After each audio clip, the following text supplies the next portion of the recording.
Museen scheinen uns altehrwürdige Institutionen zu sein.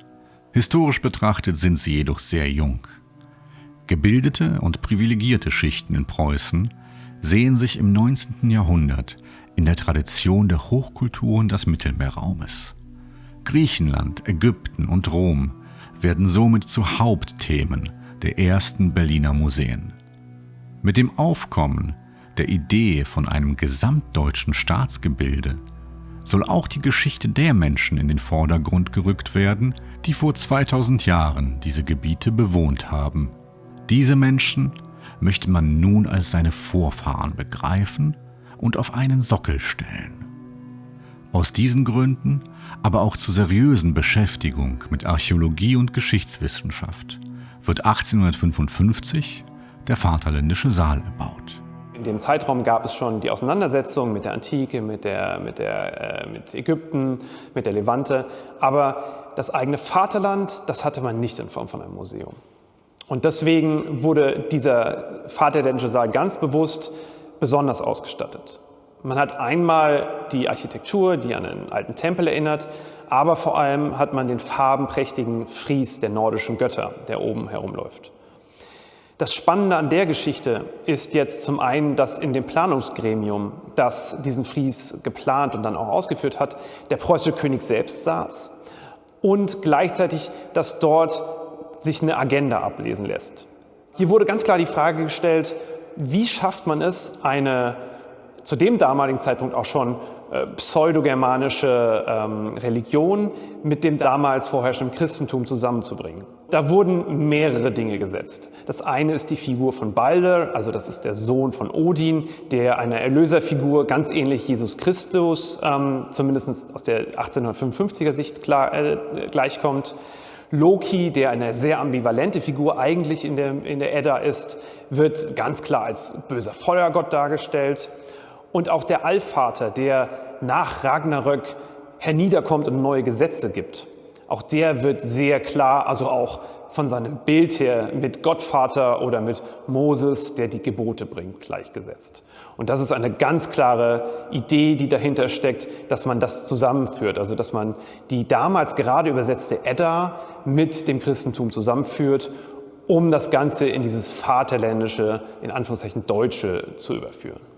Schwierig bleibt, dass die heidnische Religion, die man da versucht, erst zu christianisieren und dann den Germanen überzustülpen, erst 1000 Jahre nach Caesars und Tacitus' Tod niedergeschrieben worden ist. Was jetzt zum Thema Edda total spannend ist und was heutzutage auch sehr häufig vergessen wird, ist, dass die Edda zum einen im 12. Jahrhundert geschrieben worden ist. Und die Edda wurde im 12. Jahrhundert von christlichen Mönchen geschrieben, über eine Religion, die zu diesem Zeitpunkt auf Island schon lange vergangen war. Und da geht es nicht um eine germanische Religion, sondern um eine Wikingerreligion in dem Sinne. Da ist schon mal der erste Bruch, die erste Übertragung drin. Das ist immer noch einige Jahrhunderte weg von den Germanen, die wir ungefähr, sagen wir mal jetzt, wenn wir im 3. Jahrhundert das Ganze ansetzen. Also wir haben ein Buch, das geschrieben worden ist im 12. Jahrhundert über eine Religion, die davor stattgefunden hat, die dann noch weiter nach vorne projiziert wird. Was das Ganze hier alles mit Odin, Thor etc. zu tun hat, ist nicht wirklich nachzuvollziehen. Es gibt einige ganz wenige Quellen aus dem 7. Jahrhundert, die diese Namen erwähnen. Allerdings ist das auch schon wieder mehrere hundert Jahre nach dem Ende der Phase, die wir mit den Germanen assoziieren. Archäologie und Geschichtswissenschaft standen im 19. Jahrhundert noch ganz am Anfang ihrer Entwicklung. Und die WissenschaftlerInnen mussten sich schon mit der gesellschaftlichen Erwartungshaltung auseinandersetzen, an einer nationalen Identität mitzubauen.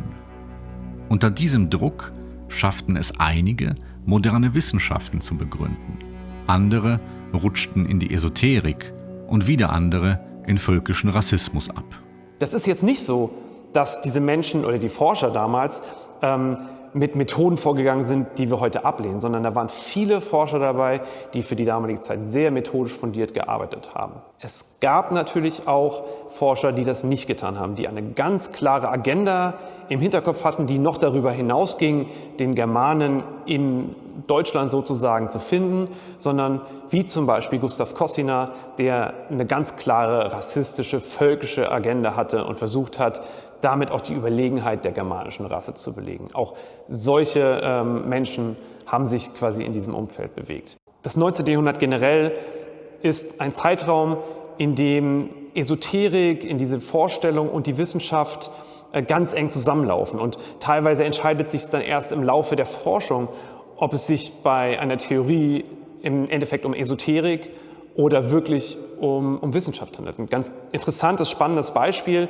ist der sagenumwobene Kontinent Lemuria, der auch in diesem Zeitraum postuliert worden ist. Da wurde gesagt, wir haben auf Madagaskar eine ganz große Diversität an Lemuren, also Affenarten, und da muss quasi diese Verbindung nach Indien bestanden haben über den sagenumwobenen Kontinent Lemuria. Das ist ja im Prinzip erstmal eine wissenschaftliche Theorie, die man aufstellen kann. Aber was jetzt so interessant an diesem Lemuria-Kontinent ist, dass der dann Projektionsfläche geworden ist für absolute esoterische Schwurbelei, wie man sagen muss, zum Beispiel von den sogenannten Wurzelrassen. Das sind dann verschiedene Wurzelrassen, die im Laufe einer angeblichen Weltgeschichte entstanden sind. Das sind dann auch halbstoffliche Gestalten. Und natürlich tauchen in diesen Wurzelrassen irgendwann auch die Arier auf. Der Zusammenhang zwischen Esoterik, dem, was man heute Aluhut-Theorien oder Verschwörungsmythen nennen würde, und rassistischem Gedankengut ist also keinesfalls neu. Und jetzt ist es nicht so, dass wir in der Führungsriege der Nationalsozialisten eine ganz klare Strömung haben, die sagt, wir beziehen uns nur auf die Germanen, auf diese mythischen Germanen und jubeln es über alles. Adolf Hitler zum Beispiel hat seine Interessen eher in Richtung des Römischen Reiches gehabt. Wir haben Himmler, der ganz klar in die Richtung Germanen gegangen ist. Es gab dann auch die Organisation ANRBSS, die da Forschungen unterstützt hat und auch selber gemacht hat.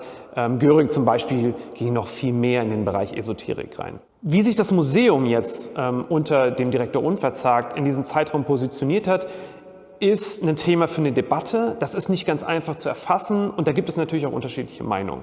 Es ist einerseits so, dass Unverzagt zusammen mit Himmler oder auf die Ressourcen von Himmler, dem ANRBSS und auch des Reichsarbeitsdienstes zurückgegriffen hat. Es gibt Propagandavideos, in dem Himmler Grabungen besucht von Unverzagt in Brandenburg und sich da dann natürlich für die Kameras der Wochenschau schöne Keramikpötte zeigen lässt, auf denen zufälligerweise in die Kamera natürlich dann Hakenkreuze gehalten werden, die natürlich zufälligerweise nochmal weiß markiert worden sind, damit man sie in der Kamera besser erkennt. Das ist die eine Sache. Andererseits schafft es Unverzagt, den nationalsozialistischen Einfluss auf das Museum nicht zurückzuhalten, aber gering zu halten. Also im Rahmen des Museums konnte er schon in eigenen Richtungen arbeiten. Unverzagt selber ist, wie gesagt, eine ganz interessante Figur, interessant im Sinne von, dass es da einen ganz starken Grauton gibt. Weil Unverzagt, wie gesagt, zusammen mit dem ANRBSS gearbeitet hat, aber nach dem Krieg für das DDR-Regime gearbeitet hat. Um seine Grabungen in Brandenburg weiterzuführen, hat er sich direkt danach mit der DDR-Führung arrangiert, konnte dort seine Grabungen machen. Was ganz interessant war, ist, dass er aber weiterhin im Westen gelebt hat. Die Grenze zwischen politischer Vereinnahmung und unbestechlich wissenschaftlicher Arbeit ist also nicht immer klar zu ziehen. Denn oft scheint sie mitten durch die einzelnen Akteure zu verlaufen.